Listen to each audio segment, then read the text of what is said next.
Ibu Bapak, Saudari dan Saudara yang terkasih dalam kasih Tuhan kita Yesus Kristus, hari ini kita merayakan hari Minggu Advent yang kedua, dan Injil yang kita kutip hari ini dari Injil Matius pasal 3 ayat 1 sampai dengan 12. Menyongsong Mesias dengan hati yang bebas. Ibu Bapak, Saudari dan Saudara yang terkasih dalam kasih Tuhan kita Yesus Kristus, pertobatan bukanlah gagasan yang menarik. Gagasan ini membangkitkan perenungan yang muram atas dosa dan kegagalan masa lalu. Sebuah gagasan yang negatif. Ini bukanlah yang diproklamasikan oleh Yohanes Pembaptis. Justru pesan sepenuhnya adalah positif.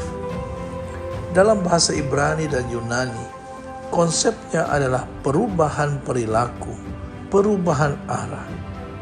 Yohanes mengajak mereka untuk mengubah cara hidup mereka, mengubah skala nilai mereka, dan seluruh arah hidup mereka.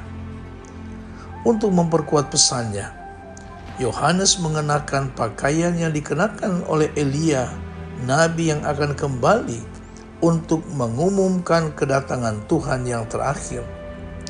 Ia menyampaikan pesannya di padang gurun, di ranah apokaliptik lembah Yordan yang gersang dan tandus, di bawah permukaan laut, tempat para pedagang menyeberangi sungai Yordan menuju ke arah timur.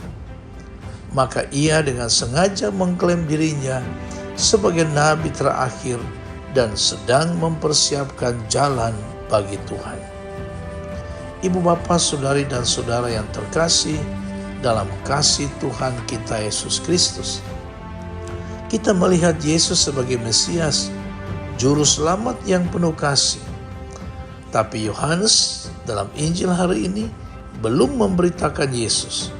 Ia memberitakan kedatangan kedaulatan Allah yang mengancam dan sudah dekat. Ketika pohon-pohon busuk akan ditebang dan kejahatan akan disapu bersih untuk dibakar dalam api yang tak terpadamkan. Jika kita ingin terbuka terhadap kedatangan kerajaan Allah, kita mungkin perlu melihat skala nilai-nilai kita. Apakah saya satu-satunya orang yang berarti bagi diri saya sendiri?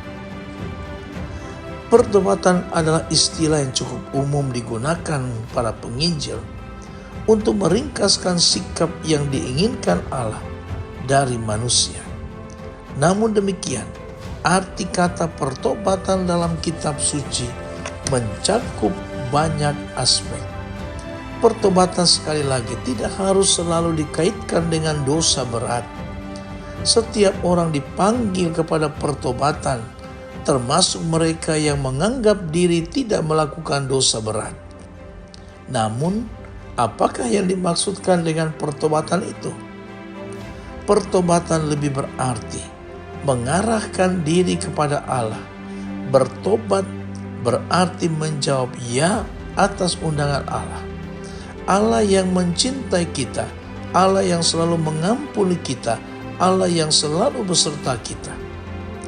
Bertobat berarti mengarahkan diri kepada kerajaan Allah dan membiarkan diri kita dikuasai oleh nilai-nilai kerajaan itu, seperti cinta kasih, pengampunan, perdamaian, kejujuran, kesetiaan. Itulah arti tobat yang sebenarnya, dan itulah yang dimaksudkan Yohanes dalam Injil hari ini. Saudari dan saudara, ibu bapa yang dikasihi Tuhan, pertobatan juga berarti menggantikan sumber rasa aman yang palsu dengan rasa aman yang sejati.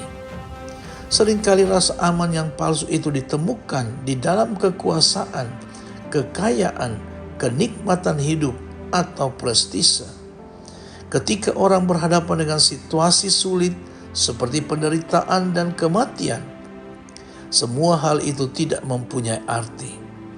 Karena itu orang harus mencari rasa aman yang sejati yang hanya bisa ditemukan dalam penyerahan diri kepada Allah yang mencintai, mengampuni, dan selalu menyertai kita. Ketika dalam Injil hari ini, Yohanes menyerukan pertobatan, maka seruan itu harus kita tanggapi secara serius. Karena itu kita patut bertanya, apakah yang harus saya lakukan sebagai perwujudan dari pertobatan ini? Pesta kelahiran Kristus yang kita rayakan waktu Natal akan mempunyai arti kalau kita sungguh-sungguh menyiapkan diri dengan pertobatan ini. Suatu cara hidup yang serba baru atau suatu perubahan hati harus menjadi jawaban kita terhadap panggilan untuk mengambil bagian dalam hidup dan perutusan Kristus. Akan tetapi tobat yang hanya didukung oleh rasa sesal tidak mungkin tercapai dalam 1 atau 2 hari, atau seminggu atau sebulan. Perubahan dan pembetulan merupakan suatu proses yang berlangsung seumur hidup. Ibu, bapak, saudari dan saudara yang dikasihi Tuhan, kita dapat mengubah dunia, cara pikir kita juga harus berubah. Sebab tak ada persaudaraan antara manusia bila tidak ada pertobatan. Amin.